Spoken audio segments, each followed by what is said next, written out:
Nouvelle édition d'information sur la télévision Lavari. Dans un instant, les titres. La vie à Difa reprend son cours normal petit à petit. L'armée contrôle la situation. Elle appelle aussi la population à la vigilance. De la politique dans ce journal avec la coordination régionale du parti Rumana de Tillabéri qui a procédé aujourd'hui à l'installation des bureaux des structures de masse. Précision dans ce journal.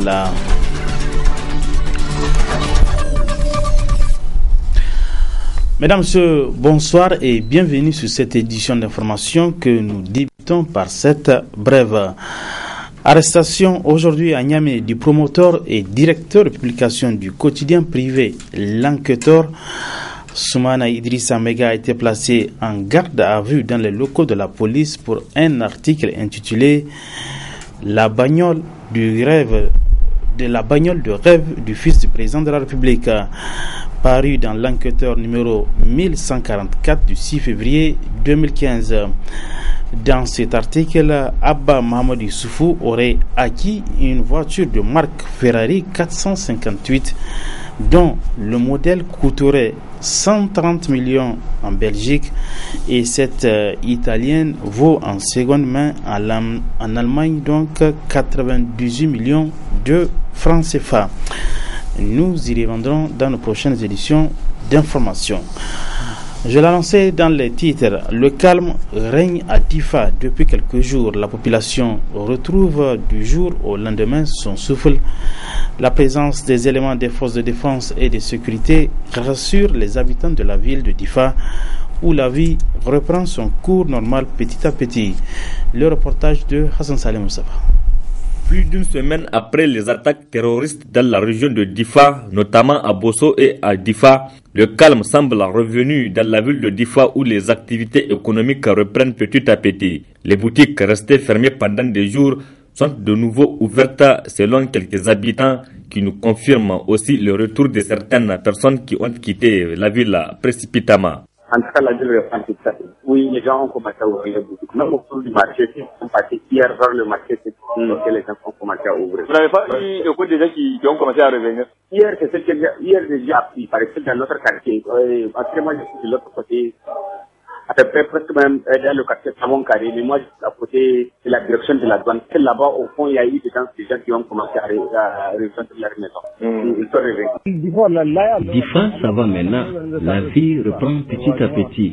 Actuellement, nous sommes à la Fada. Quelques boutiques sont ouvertes. Ça reste le marché pour le moment. C'est la panique, c'est la mort, sinon il n'y a rien. Les gens ne sont pas habitués au cours de la panique, sinon il n'y a rien. Voilà. Que la vie reprend petit à petit. Ah oui, ça reprend vraiment. Maintenant, c'est le temps de l'habitude. Comme ça, nous avons je crois que c'est fini. Nous remercions Dieu. Les gens commencent à sortir. Les activités économiques reprennent. Nous sommes en train de prendre du thé actuellement à la Fada. Tout va bien. Si tu entends un tir dans la ville, c'est que sûr, c'est contre un suspect. Les forces de l'ordre maîtrisent la situation. Les gens ont fui par crainte des actes de barbarie de Boko Haram au vu de ce qu'ils ont fait au Nigeria.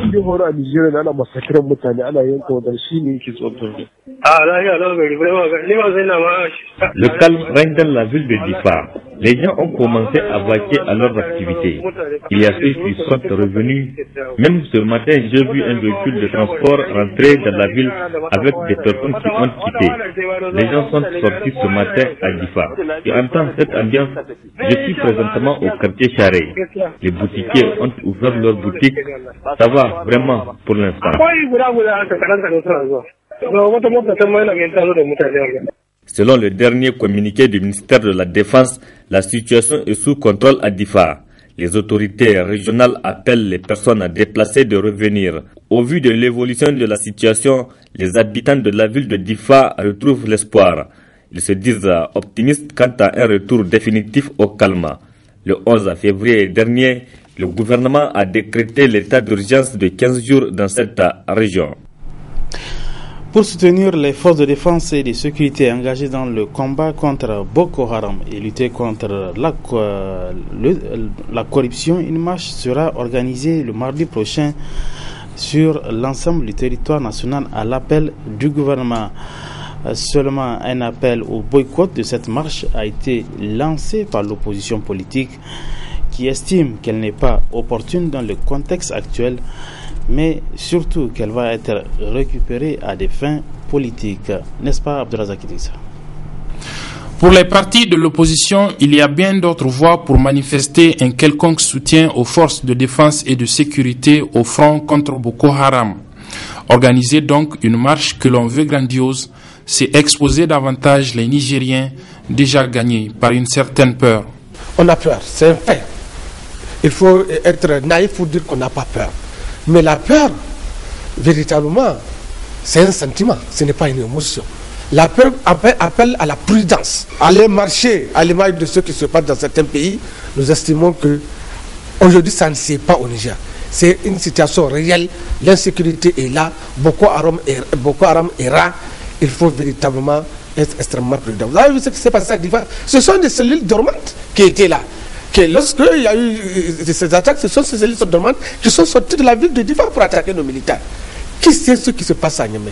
Donc, par prudence, ce n'est pas par peur, par prudence, il faut éviter de créer les conditions qui peuvent donner l'occasion à ces gens-là de parvenir à leur fin. C'est cela la responsabilité. Cet appel au boycott de la marche du 17 février par l'ARDR fait déjà suite à un autre en lien toujours avec cette situation sécuritaire. La semaine dernière, le Premier ministre a rencontré les représentants de la classe politique pour leur faire le point sur la situation née de ces attaques de Boko Haram. Les partis de l'opposition ne sont pas allés et ils avaient leur raison. À quel titre Seyni Omar et Omar Ousmane vont aller à cette réunion? Nous attendons la réponse. Et jusqu'à ce jour, en tout cas, on ne nous a pas appelé pour nous donner la réponse. C'est dire que ce que nous voulons éviter, aller à cette réunion, être en face de ces dissidents, quelle va être l'atmosphère. Nous avons jugé utile de ne pas assister à cette réunion. Donc, c'est à la suite de cette réunion que nous avons entendu qu'il a été décidé d'organiser une marche et meeting le mardi. L'opposition a donc un pressentiment. Le pouvoir veut récupérer la situation actuelle à son compte. Elle ne veut pas l'y aider naïvement. Dans l'entretemps, les appels à la mobilisation pour la réussite de la marche du mardi se poursuivent. Je vous engage par conséquent, camarades, à travailler pour que ce mardi, ici à Niamey, comme partout ailleurs, nous soyons très nombreux dans la matinée à marcher et à dire non aux terroristes. L'engagement de notre pays à se livrer à la lutte contre Boko Haram au centre d'un point de presse animé ce matin par le président de la structure Jeunesse Active du Niger. C'était à Alternative Espace Citoyen.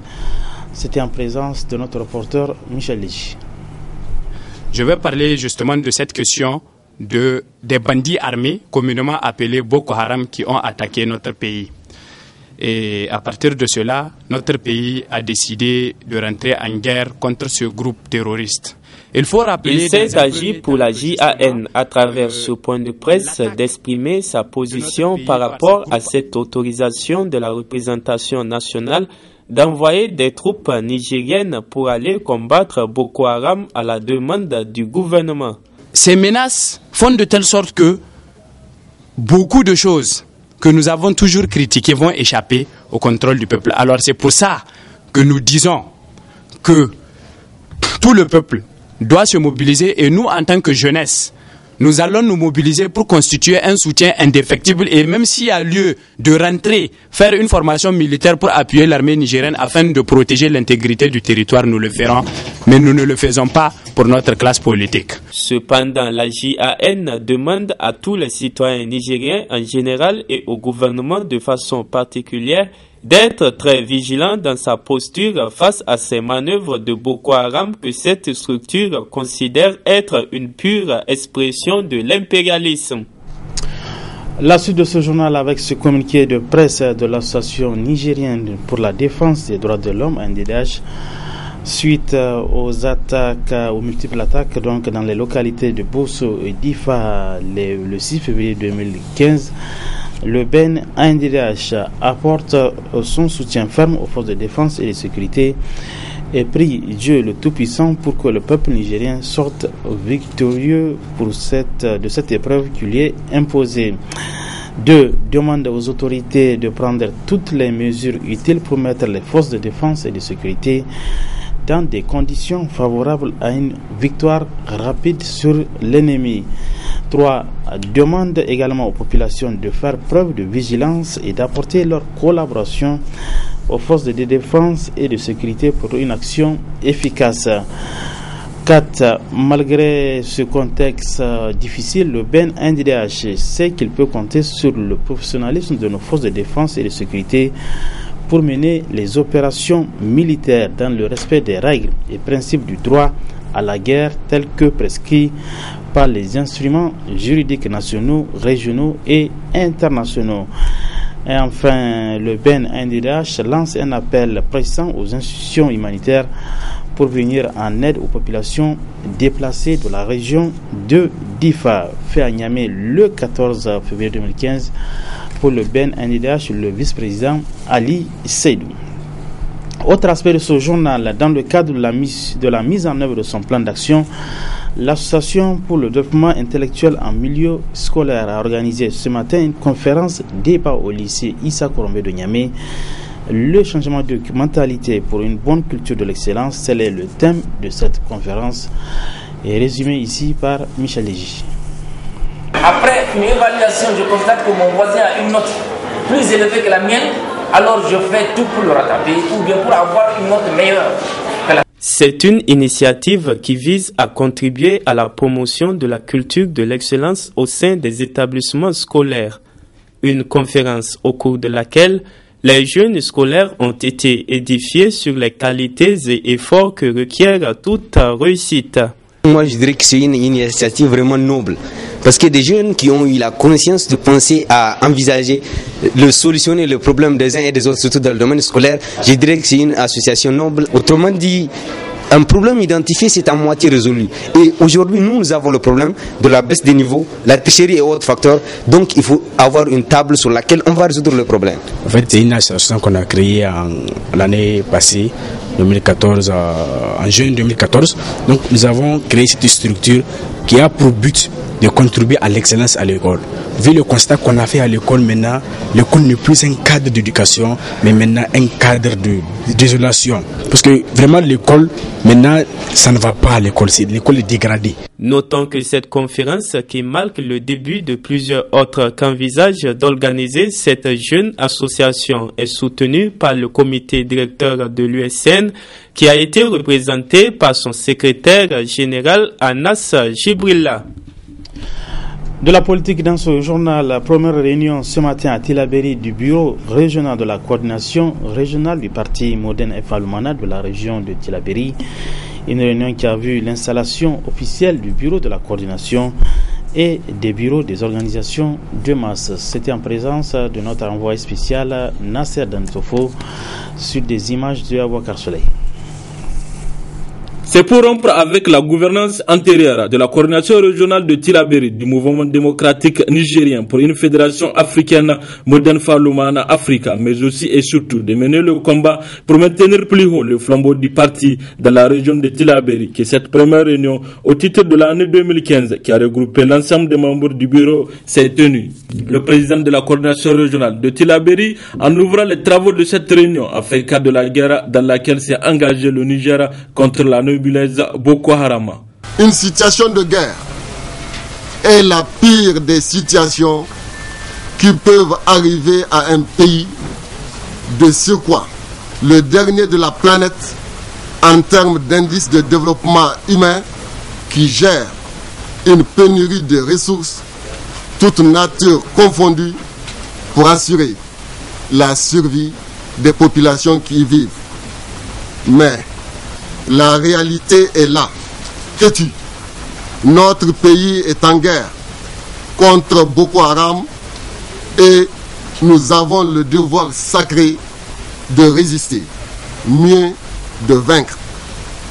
Dans cette optique, nous nous réjouissons de l'autorisation donnée par l'Assemblée nationale en vue d'engager des troupes nigériennes dans l'offensive déclenchée pour anéantir la secte Boko Haram. Après une journée d'intenses travaux, un plan d'action au titre de l'année 2015 a été adopté ainsi que des recommandations.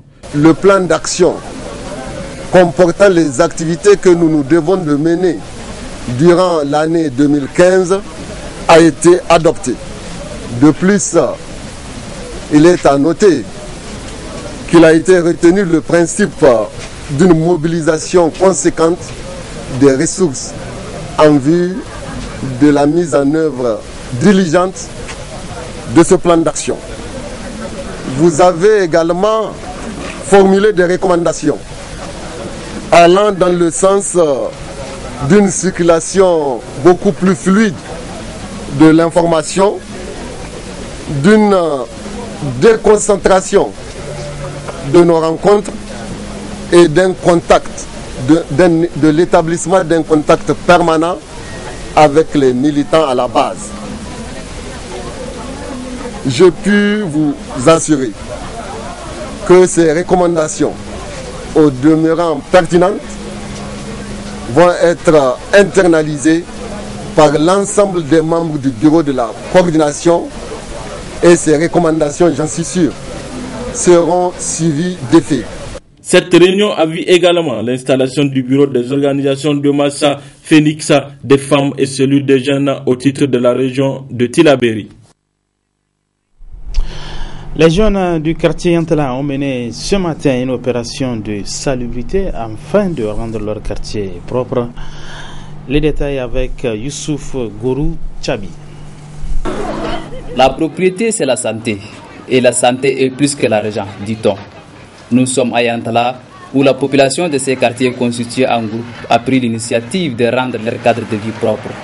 Hommes, femmes et enfants munis de balais, râteaux et brouettes se sont mobilisés pour cette même cause. Aujourd'hui, nous sommes là, c'est pour faire part Fada Fraternité qui a pris la disposition de venir pour faire voir à la nation de quelles actions nous sommes capables. Nous sommes là aujourd'hui avec des jeunes que vous avez vus pour que nous puissions mettre la salubrité dans notre pays, afin que nos frères et sœurs qui sont là au-delà de notre ville comme le Niger, nous les souhaitons aussi à faire la même chose.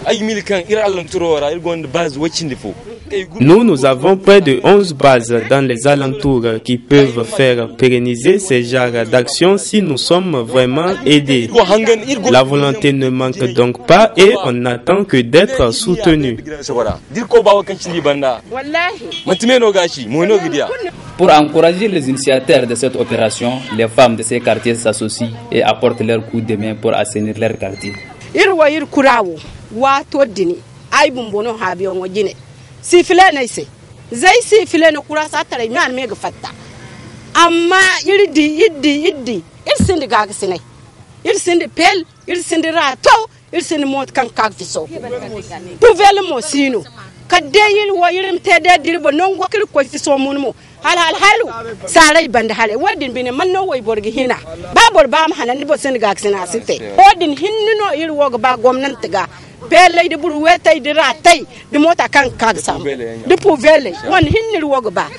La salubrité de la ville de Niamey est l'affaire de tous. Les autorités municipales doivent soutenir et encourager les jeunes en les dotant des moyens qu'il faut pour ces genres d'opérations. Avant la partie magazine de ce journal, cette brève du sport, retenez que le président de la CAF, Issa Hayatou, est arrivé à Niamey cet après-midi. Et c'est dans le cadre de la 11e édition de la Coupe d'Afrique des Nations, la CAN des cadets, qui débutera demain ici à Niamey.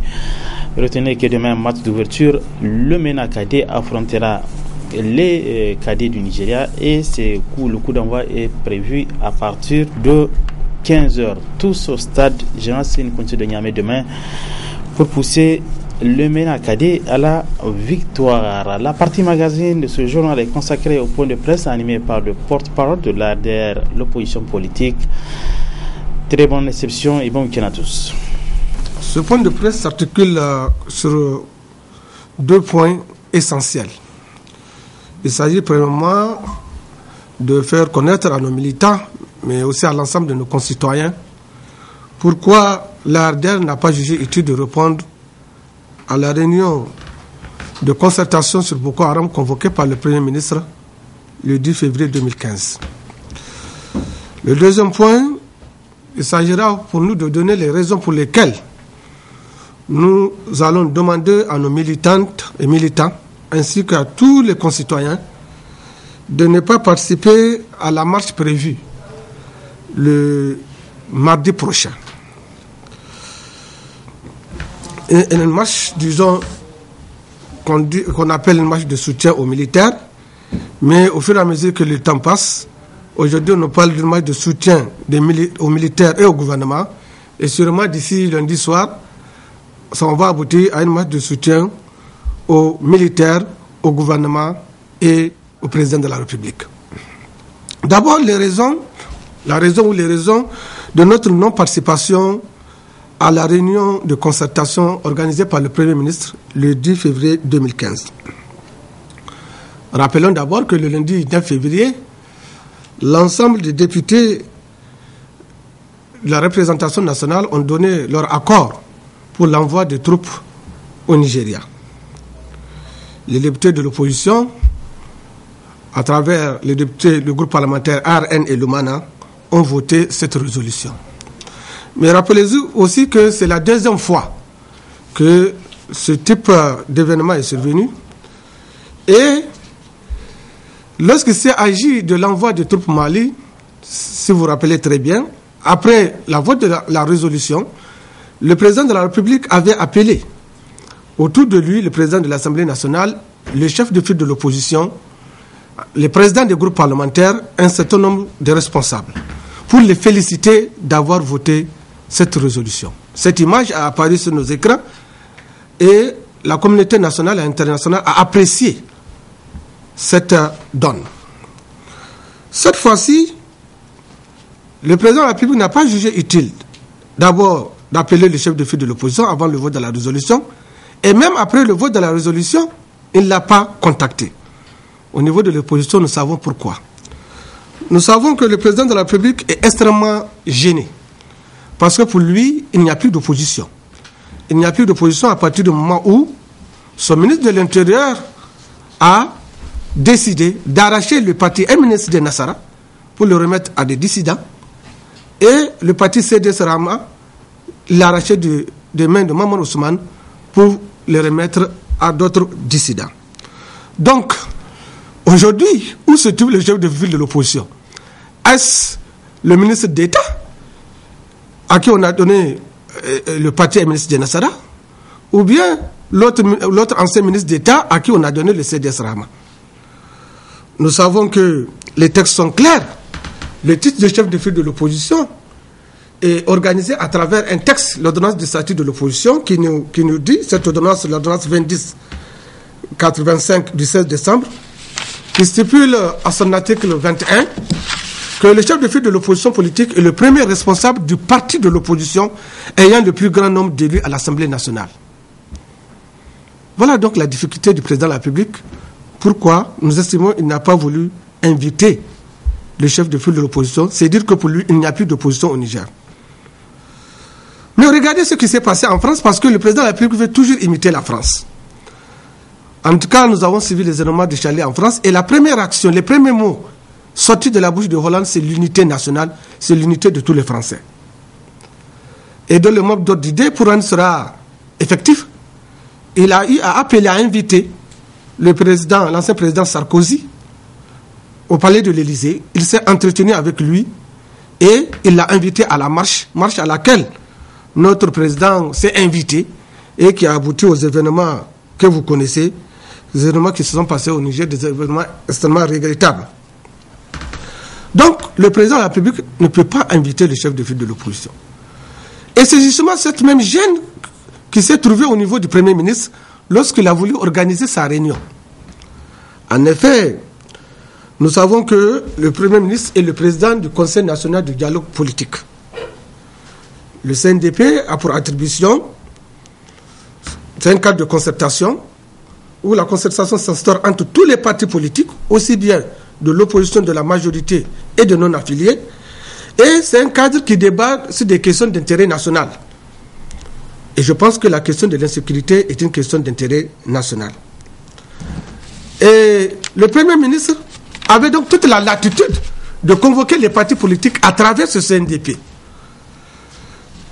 Surtout qu'au niveau du CNDP, lui qui en est le président est assisté du premier responsable de l'opposition, c'est-à-dire le chef de file de l'opposition, et du premier responsable de la majorité.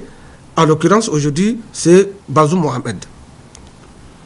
Mais on ne pouvait pas le faire parce que c'est lui qui avait pris l'acte de faire partir le représentant du MNSD au Conseil national des fichiers et le représentant du CDS au Conseil national des fichiers pour le remplacer par des dissidents. Cela voudrait dire que pour lui aussi le MNSD et le CDS n'appartiennent plus au chef de file de l'opposition et au président Maman Ousmane. Vous comprendrez que s'il invitait ces gens-là, il aura difficilement à faire avec les dissidents. Et pour se mettre à l'abri de cela, il a demandé au secrétaire permanent du CNDP de pouvoir convoquer les partis politiques. Mais non, pas les partis politiques, les groupements de partis politiques. Et lorsque le secrétaire permanent nous a contactés pour nous dire que le Premier ministre veut rencontrer les groupements de partis politiques, nous lui avons dit que les partis politiques sont des structures formelles. La primature est une structure formelle. Et nous savons comment les correspondances sont adressées. Vous écrivez des correspondances que vous nous remettez aux partis politiques ou bien au groupement des partis politiques. Voilà, par cette situation, nous vous demandons de nous écrire rapidement pour nous signifier cette invitation. Il nous a fait savoir qu'il y a un problème d'heure. Il était pratiquement 19h. Nous avons dit que nous sommes habitués à ce genre d'événements. C'est une seule lettre que vous écrivez, que le Premier ministre signe, qui a le même contenu. Vous la copiez, vous écrivez le nom du parti. Et moi, en tant que porte-parole, vous savez que c'est moi qui viens toujours chercher le courrier de l'ARDR. Il a promis de nous rappeler. Et, à notre grande surprise, voilà que nous recevons des messages de la part des partis de l'ARDR qui disent que le secrétaire permanent les a appelés, les a envoyé un message pour leur dire qu'il y a une réunion autour du Premier ministre, une réunion regroupant l'ARDR, l'AMRN, l'ARC, les non-affiliés et l'opposition indépendante dirigée par Hamissou. Et quelle est la position à tenir? Je dis non, nous avons dit, bon, nous allons nous concerter. Nous avons compris que véritablement le Premier ministre ne peut pas adresser des correspondances. Parce que s'il envoie des correspondances au parti de l'ARDR, cela voudrait dire qu'il va avoir une correspondance au MNSD et au CDS, qui sont des partis de l'ARDR, Maman Ousmane et Seni. Alors comment va-t-il se positionner lorsque toutes ces personnes-là vont être, au cours de la réunion, ils vont se rencontrer avec ces dissidents? Nous avons dit que cela ne tient.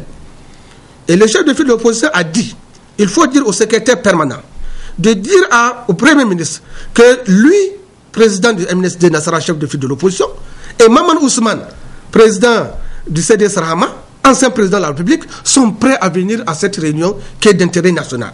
Mais quand ils vont venir avec quel titre? Sur la base de quoi ils vont venir? Nous avons adressé le message au secrétaire permanent.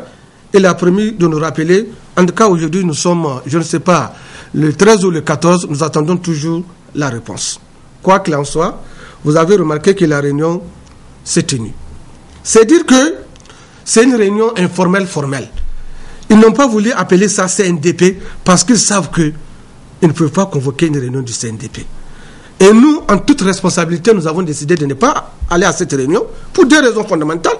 Le mode de convocation, je vous l'ai dit, c'est des courriers qui sont adressés. Mais malheureusement, on nous envoie des SMS comme des petits lycéens qui envoient des SMS à leurs copines ou à leurs copains. Non, nous estimons que nous sommes des structures formelles, des structures responsables. C'est vrai qu'il est arrivé des moments où le secrétaire permanent envoie des SMS, mais après avoir envoyé les courriers, c'est après avoir envoyé les courriers aux partis politiques pour les rappeler la réunion, il les envoie des SMS. Mais cette fois-ci, on s'est contenté d'envoyer seulement les SMS parce qu'on savait que on ne peut pas envoyer des lettres en bonne et due forme. La seconde raison qui justifie notre absence, nous avons voulu faciliter la tâche au Premier ministre pour ne pas le mettre mal à l'aise. Mais en même temps, nous avons véritablement voulu que la sérénité règne au Niger. Parce que si nous étions partis à cette réunion-là, c'est sûr et certain qu'il va y avoir du clash entre les dissidents et les représentants légitimes de ces partis politiques. Nous les avons laissés, ils ont fait les réunions, et nous savons que, au cours de la réunion, certains partis de la majorité ont eu à relever ce dysfonctionnement, ont appelé au Premier ministre de faire tout pour amener l'opposition politique sur la table du CNDP. Mais je vous informe que ce qui s'est passé avant-hier, ce n'est pas un CNDP. Si c'était un CNDP, le CNDP est formé, je vous ai dit, de l'ensemble des partis politiques. Il est formé de représentants de la société civile à travers des personnes régulièrement, des personnes respectables. Cela voudrait dire qu'il devait avoir une réunion de concertation entre toute la classe politique, mais aussi des représentants de la société civile. Et c'est sûrement à l'issue de cette réunion qu'une décision consensuelle va sortir et on va demander à tout le monde de faire quoi que ce soit. Mais comme ils ne pouvaient pas faire cela, ils ont voulu faire cette réunion artisanale et qui a abouti à cette marche-là, qui est l'objet de le point de notre deuxième intervention. Le deuxième point de notre intervention. En effet, à la fin de la réunion, il est ressorti qu'il va y avoir une marche. Mais il faut dire que fondamentalement, avant de rencontrer les partis politiques, le Premier ministre a eu à rencontrer d'autres structures. L'idée de la marche n'émane pas des structures. L'idée de la marche n'émane pas des partis politiques. Lorsque le Premier ministre rencontre ces différentes structures, il les informe seulement qu'il va y avoir une marche le mardi prochain. Cela voudrait dire que tout simplement, tout a été arrangé. Il a rencontré la presse, il a rencontré la société civile, il a rencontré les opérateurs économiques, etc., etc. C'est dire que c'est tout simplement une marche gouvernementale, une marche de la majorité, on peut l'appeler même comme ça. Et même pas de toute la majorité, en réalité, c'est une marche du PNDS-Tareya. Pourquoi? D'abord, le comité d'organisation.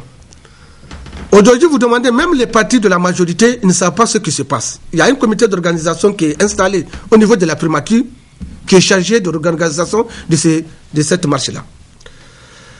Deuxièmement, on a appelé les députés et on les a dit, désigner, en tout cas on a appelé nos groupes parlementaires pour les dire, désigner des gens qui vont se joindre aux missions des ministres. Ces missions-là vont être dirigées par les ministres et chaque député va représenter sa région. Mais les ministres doivent être les ministres des régions concernées. Si vous faites l'état de lieu en regardant l'architecture gouvernementale, c'est que le PNDS-Tareya est représenté dans toutes les régions. Dans toutes les régions du pays, le PNDS-Tareya a un ou deux ministres. Alors que par les partis de la majorité, les autres partis, peut-être ils ont un ministre ou deux, ils vont être occupés par une ou deux régions. Cela voudrait dire que de manière concrète, c'est une marche du PNDS-Tareya, une marche de soutien au président de la République. Pour redoser son blason, parce qu'on le sait. Tout le monde sait aujourd'hui ce qui se passe. Mais ce qui est aberrant, et la raison fondamentale pour laquelle nous n'allons pas participer à cette marche, regardez qu'en 2014, au niveau de l'opposition, nous avons eu à demander ou à déclarer que nous allons faire des marches. À 2 reprises à Niamey, on nous a refusé ces marches. Et quelle est la raison qui a été évoquée? La raison sécuritaire, qu'il y a de l'insécurité. Et on nous a dit qu'on ne peut pas nous mobiliser le maximum d'agents de sécurité pour encadrer la marche. Et on crée des infiltrations de Boko Haram. Difficilement, les gens ont pu organiser une marche. C'était en 2014. En 2015, vous vous rappelez, nous avons été à Zender, nous avons été à Maradi. Dans toutes ces régions, on nous a refusé de faire des marches. À Maradi, ce qui est beaucoup plus marrant, c'est qu'il y a une décision de justice. Et le gouvernement a décidé que malgré la décision de justice, l'ARD n'organisera pas sa marche. Les forces de défense et de sécurité ont été positionnées partout pour nous empêcher d'organiser la marche. En 2015, Ce sont des événements récents. Le 18, nous avons voulu organiser une marche. Qu'est-ce qu'on nous a dit? On ne pourra pas organiser cette marche. Une marche qui n'avait même pas besoin d'autorisation. C'est une simple déclaration en vertu de l'article 22 de la charte des partis politiques. C'est une simple déclaration. Ils le savent très bien. Et lorsque nous avons fait la demande, ils nous ont dit, ah, vous avez dit en même temps qu'il faut vous assurer la sécurité. Nous, est-ce qu'on n'a pas assez d'argent pour assurer la sécurité? Nous avons assez d'éléments. Nous avons dit, c'est la loi qui vous impose cela. C'est sur la base de ça qu'ils avaient accepté la marche du 18. Après, ils sont revenus, ils ont interdit cette marche-là. Nous l'avons faite parce que nous avons estimé que c'était conforme à la loi. Donc, aujourd'hui où la situation est pire, elle est extrêmement grave. Parce qu'avant, on entendait Boko Haram, mais c'était à l'extérieur. Aujourd'hui, Boko Haram est sur notre territoire. La preuve, nous les combattons chaque jour. Les conséquences sont là. Et il y a des cellules dormantes qui se réveillent. Regardez ce qui s'est passé à Difa. Alors que les militaires sont en train de mener combat, il y a des gens qui sont dans la ville. Et chaque jour, on découvre des armes. Ça veut dire qu'il y a des cellules dormantes. Aujourd'hui, aucune ville de Niger n'est à l'abri. C'est à cet état-là, dans cette situation-là, que le gouvernement veut sortir toute la population nigérienne pour l'exposer, pour faire plaisir à une personne, à un parti. Où est le sérieux par rapport à cela? S'ils n'ont pas pu avoir les agents nécessaires pour encadrer une manifestation de l'opposition, la seule opposition, comment peuvent-ils avoir les agents nécessaires pour encadrer une manifestation de 17 millions d'habitants? Vous voyez le ridicule. Mais ça montre en même temps qu'en réalité, ces gens n'étaient pas prêts à respecter les lois et les règlements de la République. Première chose. Deuxièmement, quand ils veulent parvenir à leur fin, ils sont prêts à marcher sur les cadavres. Voilà ce que ça veut dire. Et nous, au niveau de l'opposition, on ne peut pas cautionner cela. Nous disons que c'est de l'irresponsabilité. Nous disons que c'est inconséquent. Or, on ne peut pas accepter cela.